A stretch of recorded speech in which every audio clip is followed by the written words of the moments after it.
ప్రతి ఇంటికి finance minister మహిళ అన్నారు AP CM Chandrababu. Healthy wealthy happy society కోసం పనిచేస్తున్నామన్న ఆయన మంచి ఆరోగ్యం కోసం మహిళలకు చిట్కాలు కూడా చెప్పారు.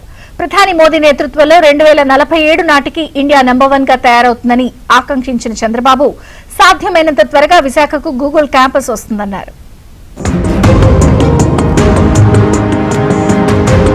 స్వస్థ నారి స్వశక్తి పరివార్ అభియాన్ కార్యక్రమం విశాఖలో జరిగింది. మధ్యప్రదేశ్ నుంచి ప్రధాని మోదీ వర్చువల్ గా ఈ ప్రోగ్రామ్ ను ప్రారంభించారు. बहुत बहुत धन्यवाद माननीय प्रधानमंत्री जी, आपकी सदाशीलता के लिए। माननीय प्रधानमंत्री जी, आप युग पुरुष हैं, युग दृष्टा हैं और भारत के अभूतपूर्व विकास के अग्रदूत हैं. విశాఖ నుంచి సీఎం చంద్రబాబు కేంద్ర ఆర్థిక శాఖ మంత్రి నిర్మలా సీతారామన్ వీక్షించారు. ఆడబిడ్డల ఆరోగ్యం ఏ విధంగా కాపాడాలనే ఉద్దేశంతోనే ఈ కార్యక్రమాన్ని నిర్వహించినట్లు చంద్రబాబు తెలిపారు. 2047 నాటికి వికసిత్ భారత్ సాధించడానికి ప్రధాని ప్రయత్నిస్తున్నారన్నారు చంద్రబాబు. పేదరికాన్ని పూర్తిగా నిర్మూలించేందుకు ప్రధానమంత్రి నరేంద్ర మోదీ కంకణం కట్టుకుని పనిచేస్తున్నారని చెప్పారు. సరైన సమయంలో సరైన ప్లేస్ లో సరైన నాయకుడు నరేంద్ర మోడీ గారని చెప్పి నేను చాలా స్పష్టంగా చెప్పాను.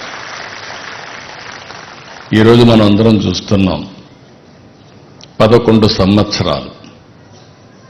ఈ 11 సంవత్సరాల్లో 11వ ఆర్థిక వ్యవస్థగా మన దేశం ఉంటే 4వ అతిపెద్ద ఆర్థిక వ్యవస్థగా వచ్చింది.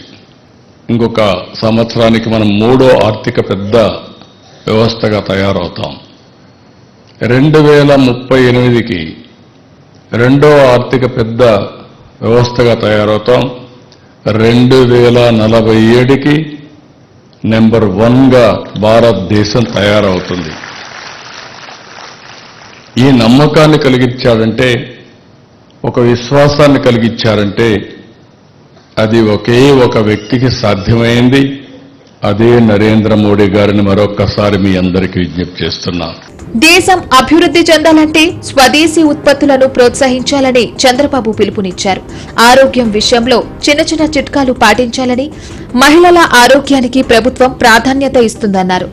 ఆరోగ్య సమస్యతో కుటుంబం మొత్తం మీద భారం పడుతుందని, అందుకోసం ప్రతి కుటుంబానికి ఇన్సూరెన్స్ పాలసీ తీసుకువస్తున్నామన్నారు చంద్రబాబు. 20,000 కోట్ల రూపాయలు హెల్త్ బడ్జెట్లో మనం ఖర్చు పెడుతున్నాం. ఇంకొక పక్కన నిన్ననే ఒక నిర్ణయం తీసుకున్నాం. యూనివర్సల్ హెల్త్ ఇన్సూరెన్స్ స్కీమ్ తీసుకొచ్చాం. రాష్ట్రంలో ఉండే ప్రతి ఒక్కరికి కూడా 2,50,000 వరకు ఇన్సూరెన్స్ ఇప్పించే బాధ్యత, చిన్న పెద్ద అని తారతమ్యం లేకుండా అందరికీ ఇన్సూరెన్స్ ఇచ్చే బాధ్యత ఈ ప్రభుత్వం తీసుకుంటున్నాం. పేదవాళ్ళందరికీ ఎన్టీఆర్ వైద్య సేవ కింద 25 లక్షల వరకు ఆర్థిక సహాయం చేసే కార్యక్రమానికి కూడా శ్రీకారం చుట్టాం. మహిళ ఆరోగ్యంగా ఉంటేనే కుటుంబం బాగుంటుందన్నారు కేంద్ర మంత్రి నిర్మలా సీతారామన్.